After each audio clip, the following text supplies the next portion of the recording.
Hello and welcome to episode 2 of Jungian Ever After, a podcast about fairy tales through the lens of Jungian analysis. I am your host, Reza, and joining me as always is my co-host and Jungian analyst, Dr. Adina Davidson. Today we're going to be covering Cinderella and the first two themes that play a major role in the story. Now, due to the length of the story itself, as well as the accompanying analysis, we're breaking this into 2 episodes. So the first is going to be our sort of pre-story discussion, where we read the story itself and talk about the importance of grief within the narrative. And the next episode will summarize the story as a refresher before tackling the second major theme, which is envy. But first, how are you doing, Adina? I'm all right. I'm a little nervous about all of this, but excited to dive into Cinderella, which is just such a rich and complicated fairy tale that I think says so much about human psyche and what we experience. Yeah, and Cinderella is a story that I think everyone knows as kind of this rags to riches tale. I'm curious, going into reading this Grimm's fairy tale, what sort of things did you already know about the story, a particular version, or anything like that? So I when you and I started this process, I had already done some studying during training of Cinderella. And so I kind of already went into it with that Jungian lens, right? That this isn't a tale, for me, this isn't so much a tale of how people go from rags to riches, but from what happens to people around certain emotional states. And the 2 big ones that I've looked at are the transformative power of genuinely felt grief and the destructive power of envy. So one emotion really helps us grow and individuate, and the other emotion, if we stay stuck in it, can actually take us in the opposite direction. We become less than who we are. Well, I'm excited to dive into those details, but first, I like to get into a little bit of the history of these stories and some of the pop culture references. The history of Cinderella is very interesting. There's actually a lot of different versions of the story, depending on how loose you want to be with what defines it as a Cinderella story. The oldest known oral version is an ancient Greek story of Rhodopis, which involves a sandal. So kind of oddly enough, the footwear thing is what really transcends. This king tracks down this sandal and marries the woman. And then there's another version, Yexian, in year 860 in China, which involves a mother who passes away and is reincarnated as a fish, as sort of Cinderella's still that grief element and sort of processing and worship of her mother, and the evil step family realizes the mother is reincarnated as a fish and kills it, but the bones become magical. But the version that I think we're all most familiar with comes from Perrault, not Grimm. So that is the French version from 1697. And that is where we get the pumpkin carriage and the fairy godmother and the glass slippers. I think people may be surprised that glass slippers are not present in the Grimm version. But Disney is definitely derived from Perrault. And then I think from there, it's unclear whether they derive from Perrault or Disney. It's sort of a copying the copying. Many people, I'm sure, are familiar with the Brandy musical version of Cinderella from Rodgers and Hammerstein, which is a very fun. And then there's been fantasy takes as well. a book that got a movie called Ella Enchanted, which is very loosely based on the Cinderella story, but with sort of a strong female lead interpretation going on sort of this magical journey to save the prince from assassination. So one thing that really strikes me as you're going through the history, first of all, is this common theme of the shoe. What's archetypal about shoes? And what I think is that shoes are one of the earliest and most powerful things that protect vulnerable parts of ourselves. And one of the ways that you can look at Cinderella is as a story of defenselessness that somehow becomes able to protect itself. So Cinderella is so vulnerable and so defenseless. And over time, as you go through the story, she becomes surrounded by protectors. And if you think of that as an internal process, she is able to use her own psyche's resources to protect herself over time. And so maybe that's why we see this continued presence of shoes, because they are symbolic of our ability to protect our most vulnerable parts of ourselves. The other thing that strikes me is, in a way, I'm not surprised that it's the Perrault version that has stuck in popular imagination over Grimm, because it's so visually beautiful. The images are so lovely. They're really, in the Grimm story, and I know you're about to tell it in a minute, in the Grimm story, the images are not lovely, right?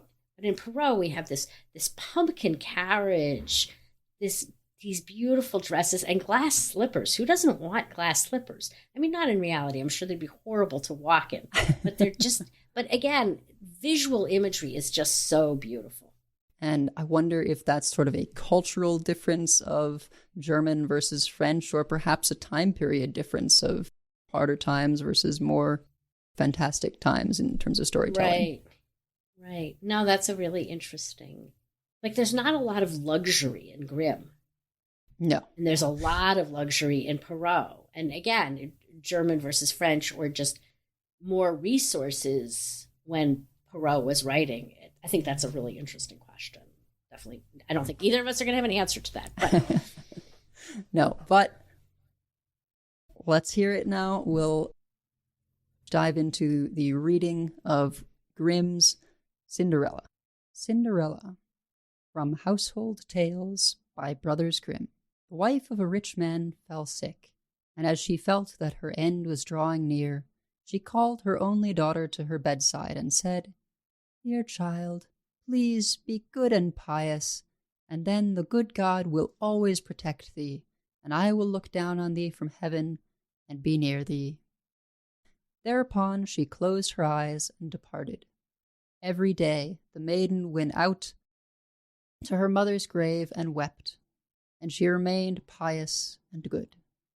When winter came, the snow spread a white sheet over the grave, and when the spring sun had drawn it off again, the man had taken another wife. The woman had brought 2 daughters into the house with her, who were beautiful and fair of face, but vile and black of heart. Now began a bad time for the poor stepchild. "Is the stupid goose to sit in the parlor with us?" said they. "He who wants to eat bread must earn it. Out with the kitchen wench." They took her pretty clothes away from her, put an old grey bedgown on her, and gave her wooden shoes. "Just look at the proud princess, how decked out she is," they cried, and laughed, and led her into the kitchen. There she had to do hard work from morning till night, get up before daybreak, carry water, light fires, cook and wash. Besides this, the sisters did every imaginable injury. They mocked her and emptied her peas and lentils into the ashes, so that she was forced to sit and pick them out again. In the evening, when she had worked till she was weary, she had no bed to go to, but had to sleep by the fireside in the ashes. And as on that account she always looked dusty and dirty, they called her Cinderella. It happened that the father was once going to the fair, and he asked his 2 stepdaughters what he should bring back for them. "Beautiful dresses," said one. "Pearls and jewels," said the second. "And thou, Cinderella," said he, "what wilt thou have?" "Father, break off for me the first branch which knocks against your hat on the way home." So he bought beautiful dresses, pearls and jewels for his 2 stepdaughters, and on his way home, as he was riding through a green thicket, a hazel twig brushed against him and knocked off his hat. Then he broke off the branch and took it with him. When he reached home, he gave his stepdaughters the things which they had wished for, and to Cinderella he gave the branch from the hazel bush. Cinderella thanked him, went to her mother's grave, and planted the branch on it, and wept so much that the tears fell down on it and watered it. And it grew, however, and became a handsome tree. Thrice a day Cinderella went and sat beneath it, and wept and prayed, and a little white bird always came on the tree, and if Cinderella expressed a wish, the bird threw down to her what she had wished for. It happened, however, that the king appointed a festival which was to last 3 days, and to which all the beautiful young girls in the country were invited, in order that his son might choose for himself a bride.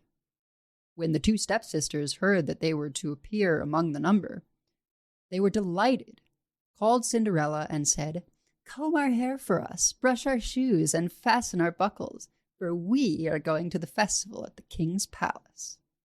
Cinderella obeyed, but wept, because she too would have liked to go with them to the dance, and begged her stepmother to allow her to do so. "Thou go, Cinderella," said she. "Thou art dusty and dirty, and wouldst go to the festival. Thou hast no clothes and no shoes, and yet wouldst dance." As, however, Cinderella went on asking, the stepmother at last said, "I have emptied a dish of lentils into the ashes for thee. If thou hast picked them out again in 2 hours, thou shalt go with us." The maiden went through the back door into the garden and called, "You tame pigeons, you turtle doves, and all you birds beneath the sky, come and help me to pick the good into the pot, the bad into the crop." Then 2 white pigeons came in by the kitchen window, and afterwards the turtle doves, and at last all the birds beneath the sky came whirring and crowding in, and alighted amongst the ashes. And the pigeons nodded with their heads and began pick, pick, pick, pick, and the rest began also pick, pick, pick, pick, and gathered all the good grains into the dish. Hardly had 1 hour passed before they had finished, and all flew out again. Then the girl took the dish to her stepmother, and was glad and believed that she would be allowed to go with them to the festival. But the mother said, "No, Cinderella, thou hast no clothes, and thou canst not dance. Thou wouldst only be laughed at."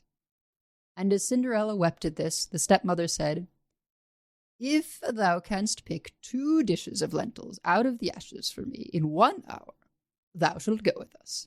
And she thought to herself, "That she most certainly cannot do."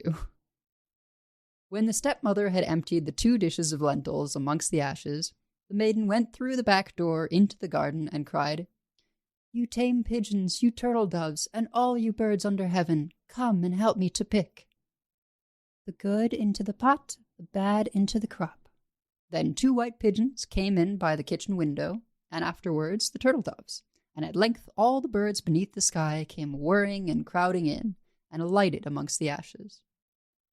And the doves nodded with their heads and began pick, pick, pick, pick, and the others also began pick, pick, pick, pick, and gathered all the good seeds into the dishes, and before half an hour was over, they had already finished, and all flew out again.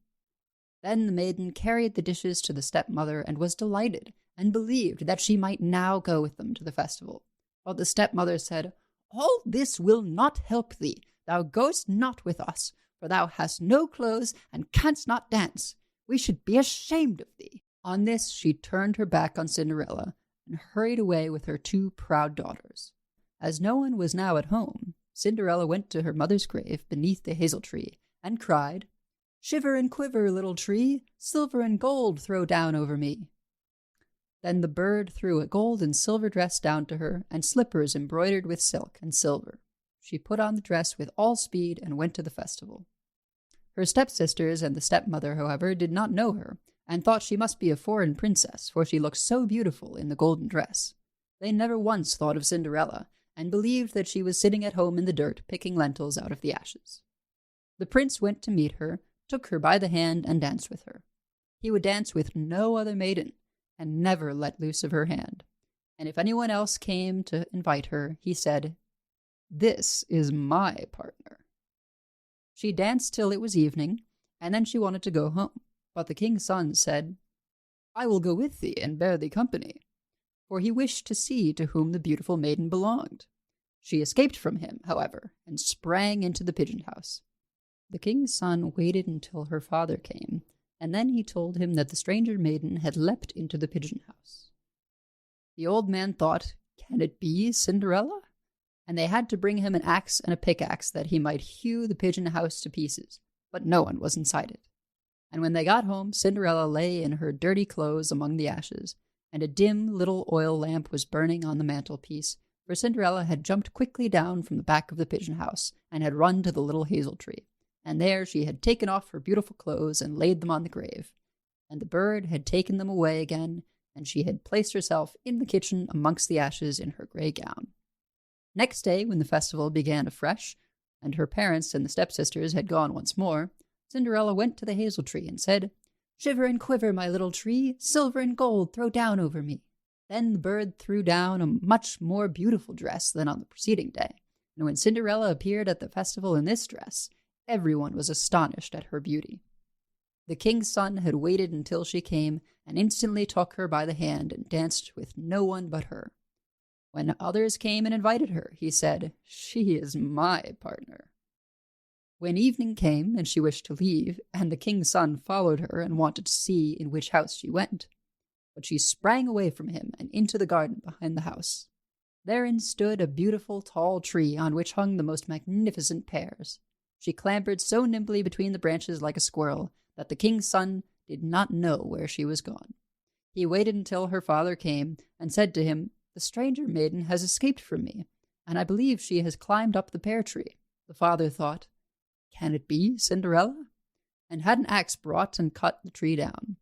But no one was on it.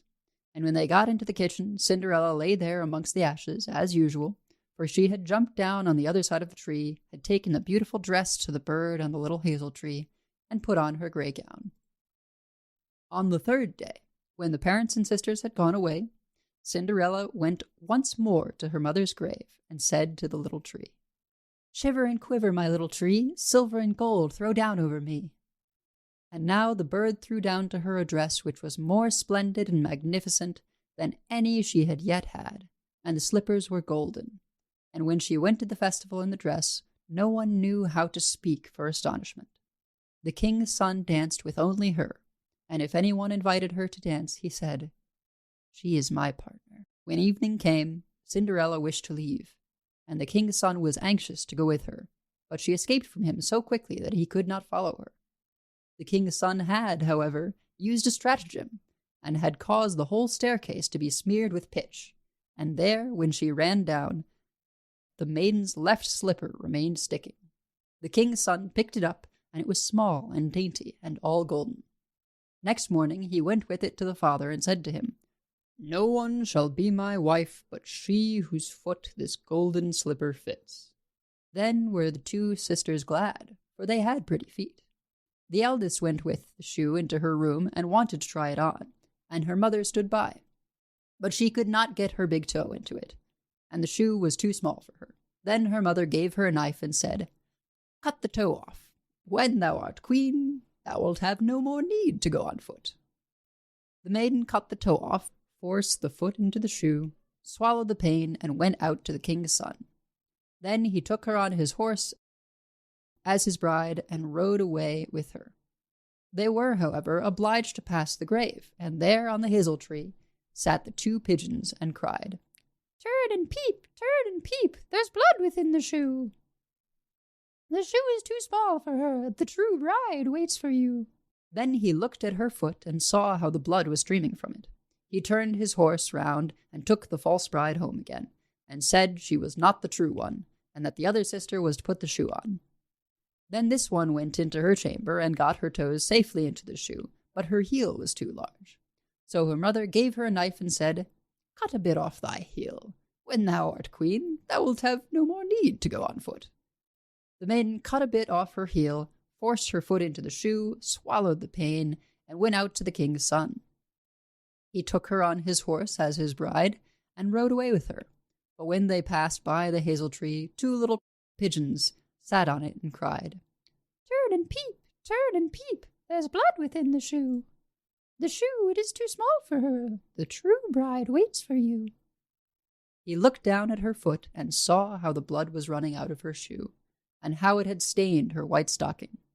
Then he turned his horse and took the false bride home again. This also is not the right one, said he. Have you no other daughters? No, said the man. There is still a little stunted kitchen wench which my late wife left behind her, but she cannot possibly be the bride. The king's son said he was to send her up to him, but the mother answered, Oh, no, she is much too dirty. She cannot show herself.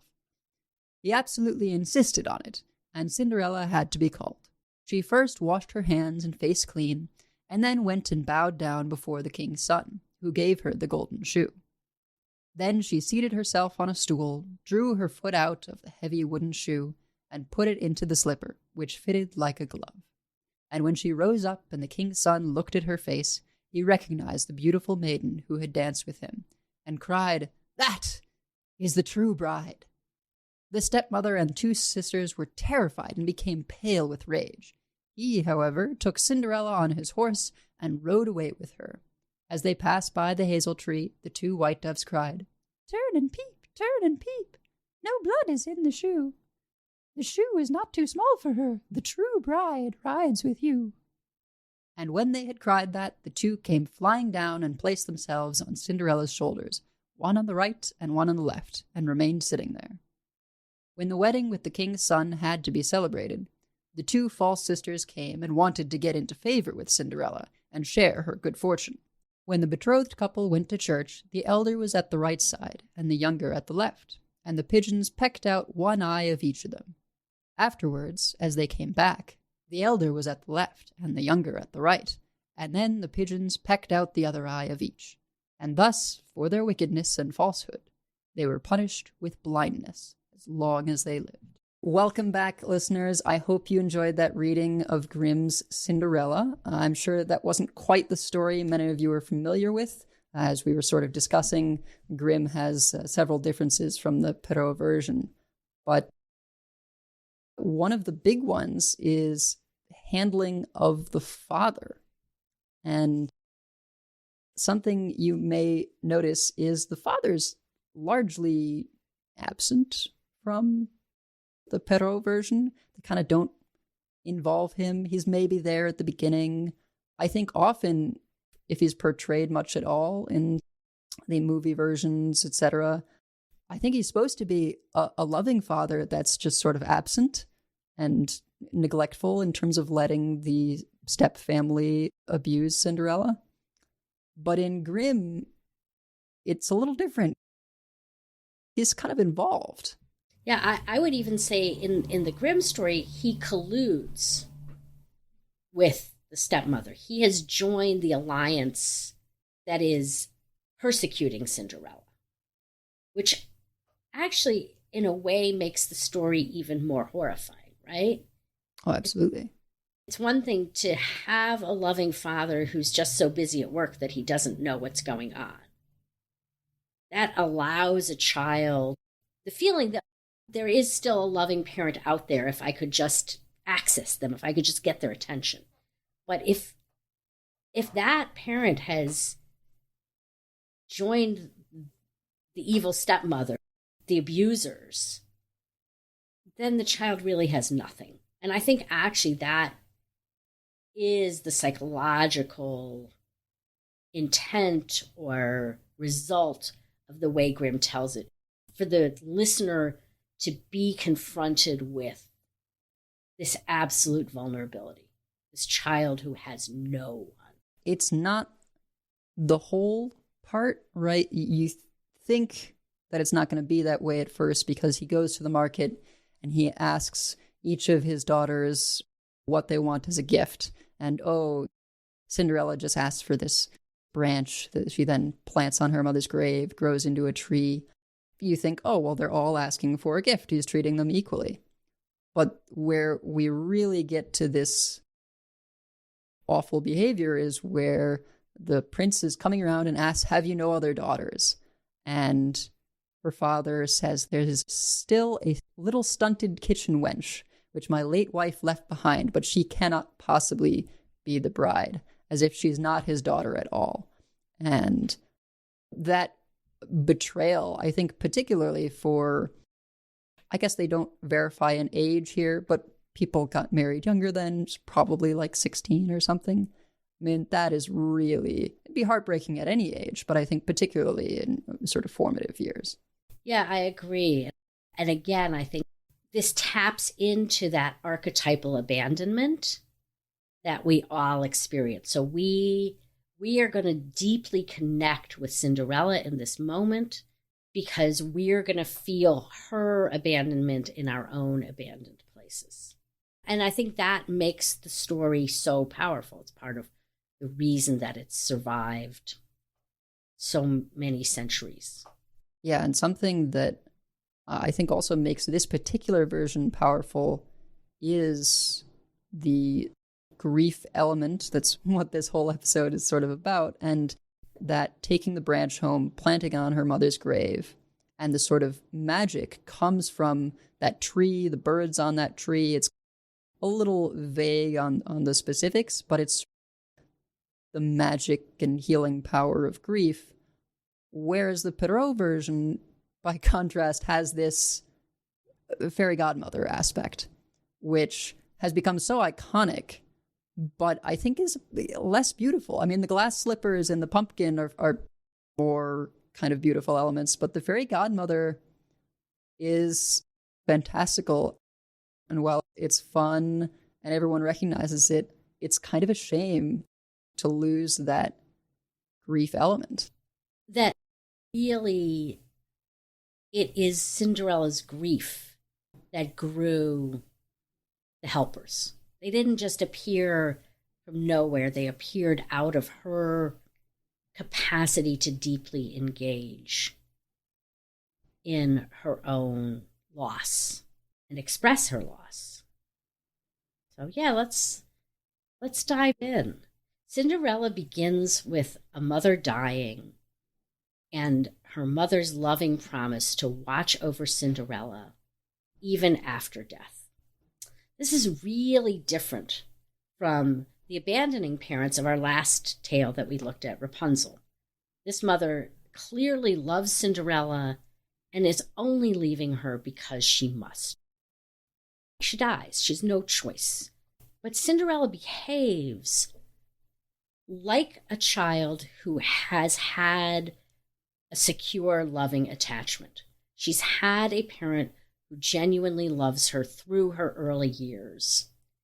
And all of the ways that she responds to the worst of her troubles show the result of having had this secure, loving relationship as a young child.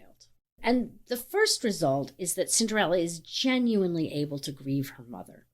And again, I think this is in stark contrast to Rapunzel, who, when she's sent off with the witch into the stone tower, just kind of calmly goes. There's nothing about her saying, please don't make me go, or crying, or missing her parents. She's just sort of numb.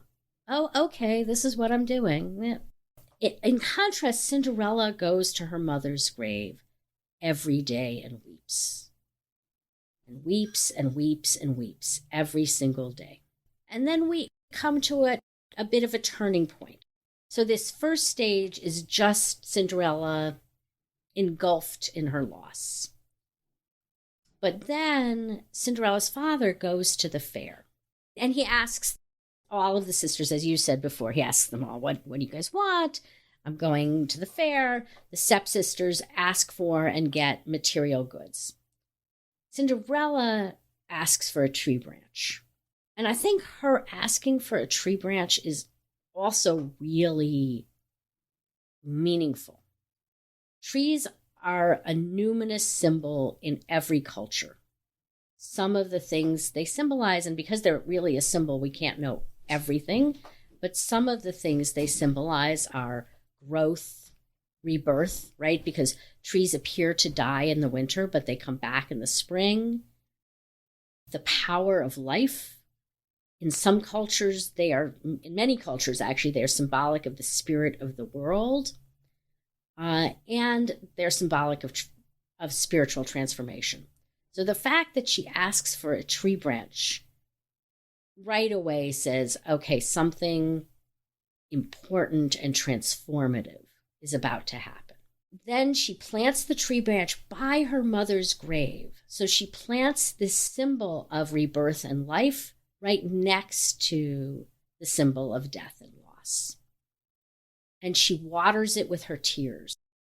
It's her tears, it's her grief that build the bridge between the loss and the potential rebirth and new life. And I think if we think about people, or maybe even our own selves in moments of grief, that's going to make a lot of sense. As long as we're sort of stuck in that numb, dead, no tears place, dissociated place, there's no growth. And it is once we can remember the person that we've lost and cry and grieve that something begins to move inside of us. And we begin to be able to hold their memory in a way that opens up the possibility for our own growth. Does that make any sense to you? Oh, yeah. For me personally, I lost my father when I was 15, and I think it's important to have some kind of ritual or some kind of engagement. Container? Yeah. A particular place you can go or something symbolic. Because for the first year, I was almost completely despondent. I pretended, even though I was the youngest, like somehow I had to be the support for my family, which is, of course, absurd. But I didn't cry that entire time. I wasn't able to engage with that grief. But I think as I've gotten older and been more able to accept and kind of recognize the things that I need to process everything. I mean, at this point, it's been over a decade, but I still have in my house a little, you could call it a shrine or something, an altar, I don't know. It's just of objects that either remind me of my dad or photo of him. It's just an in memoriam type thing. My mom has, it's not an urn, but a container with his ashes. And I think that's kind of always been sort of similar thing for her. And, you know, when you're having a tough day, you talk to the person. It's maybe even kind of like a prayer. So having some kind of ritual, some kind of way of feeling like you can engage with the person you've lost, I think can be quite magical. And sometimes I'll have dreams where I'll have conversations, and whether it's a remembered conversation or it's my mind playing out what I think he would have said in terms of giving advice, kind of doesn't matter. It's sort of this way of getting to see him again, which is kind of magical. First of all, I would say that I actually think that when you dream about your dad, I would stay open to the possibility that it is actually the way your dad can still talk to you. But for Cinderella, at least in the Grimm tale, her mother doesn't come back to her. So what happens really comes from Cinderella. She plants the tree branch by her mother's grave and waters it with her tears. And magically, as you've said, it grows into a tree. So in that same way that creating that shrine or that altar allows for magical transformation for you, that same process is seen in Cinderella. And because of this branch that she's watered with her tears, which grows into a tree, birds come and live in the branches of that tree. They're magical birds. And those birds become her helpers. That, in the Grimm tale, that's where she gets her wishes met. Not a fairy godmother who appears from nowhere, but from birds who come and live in this tree that she has watered with her tears. So I would say, without grief, there are no tears. Without tears, there is no tree. Without a tree, there are no magical helpers. That's the process that we see in this story. A much more powerful chain than just thinking, oh, Disney princess, magical animal helpers. We kind of don't give it any context or extra thought in those films. But if we're considering the broader picture, I think this is how we can talk about the real magic that we have in our world. And in ourselves, right? It is our own psychological work that opens up to the magical helpers in psyche. The word magic is a little uncomfortable for me. Okay. But it truly feels that way when we have these experiences. This is help that comes from, in the story, from overlooked small creatures, birds. In our own lives, it comes from these small, seemingly insignificant parts of our psyche that feel like they magically are doing tasks that our conscious selves are simply incapable of. We will come across something. I mean, for me, it often happens with if I'm writing. And I'm like, I have absolutely no ideas here, just none. I have nothing to say about this topic. And if I can just sit and let my conscious ego move to the side a little bit, there are going to be these little inklings that are going to come from I don't know where, and there'll be something that I can do with it. I mean, that's a very small example of it, but I think larger examples of it come maybe in times of crisis in our life, which really was what Cinderella was facing, was an enormous crisis. Is that we suddenly find that we had strength or knowledge or capacities that we didn't have. We really didn't have, but then there they are. And I think that's what the birds symbolize.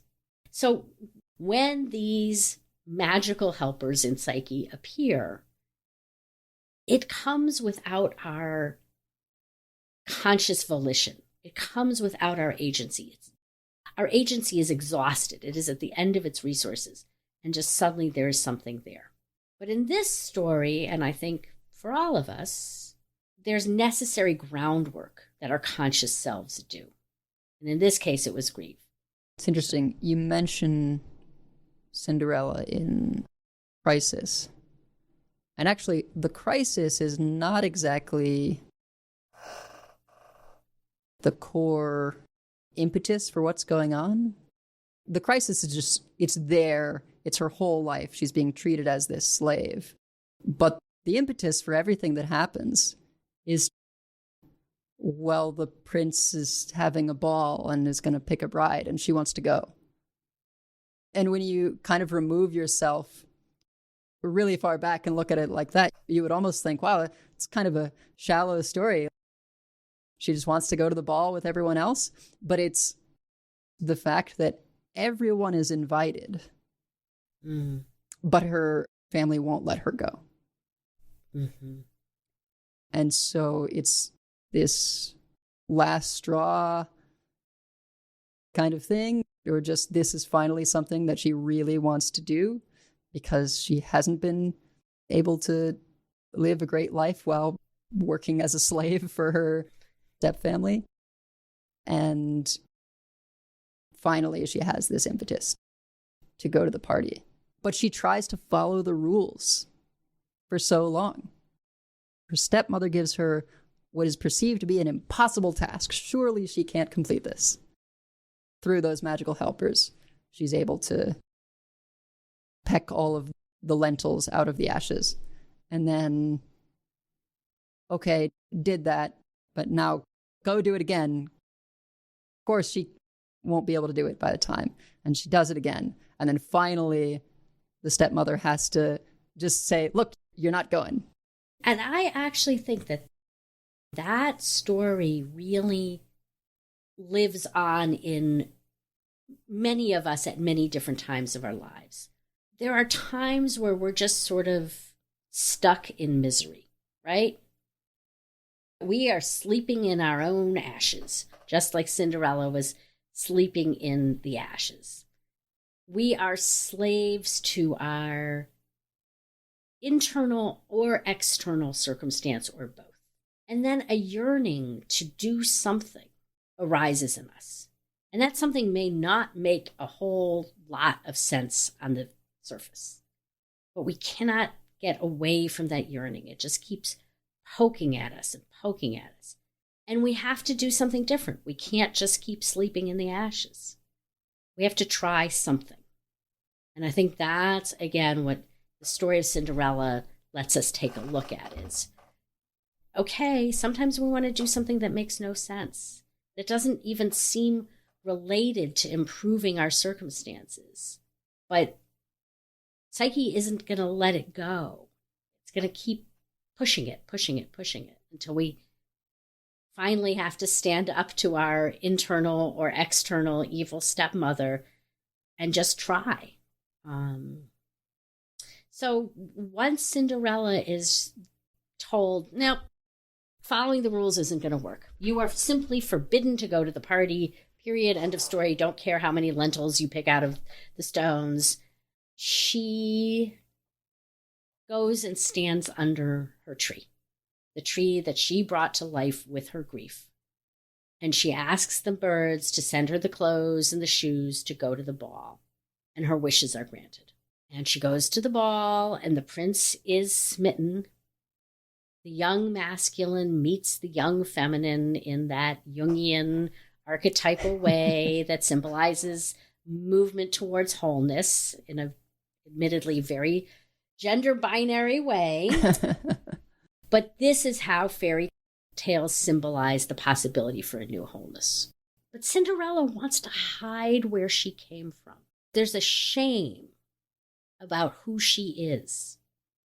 She's not ready yet to be really seen by somebody else she wants to be seen as this beautiful young woman in a beautiful dress with beautiful shoes.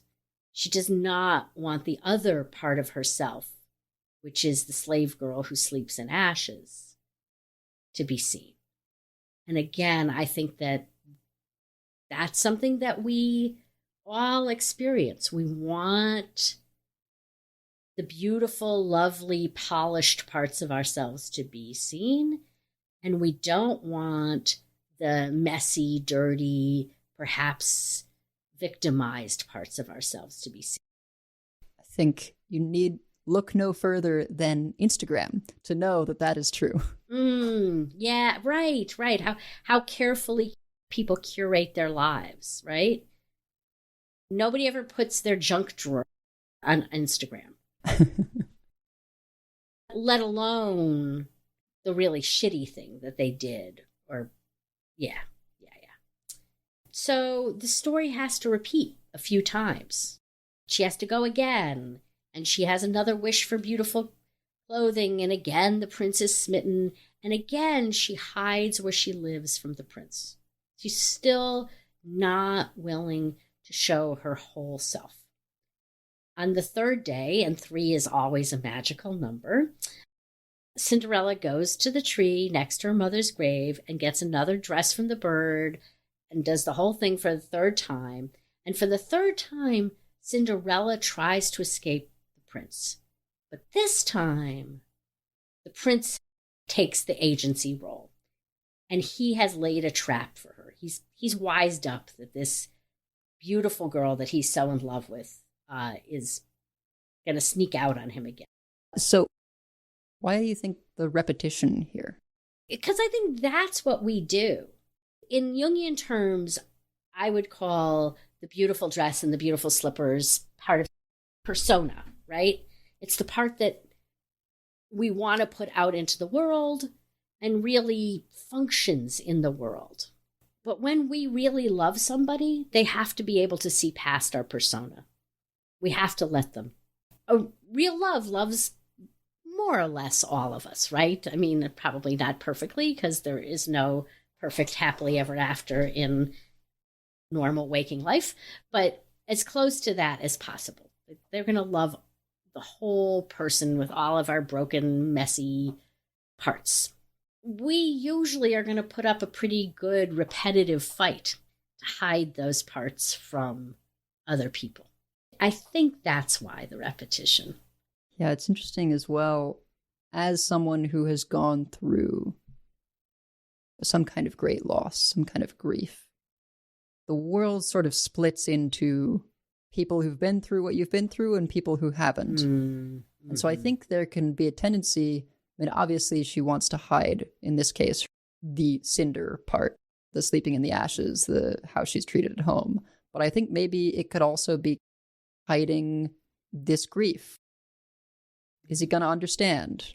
And maybe it is his agency, his willingness to lay this trap for her that shows he doesn't want to be fooled. He does want to see her, all of her, including her grief.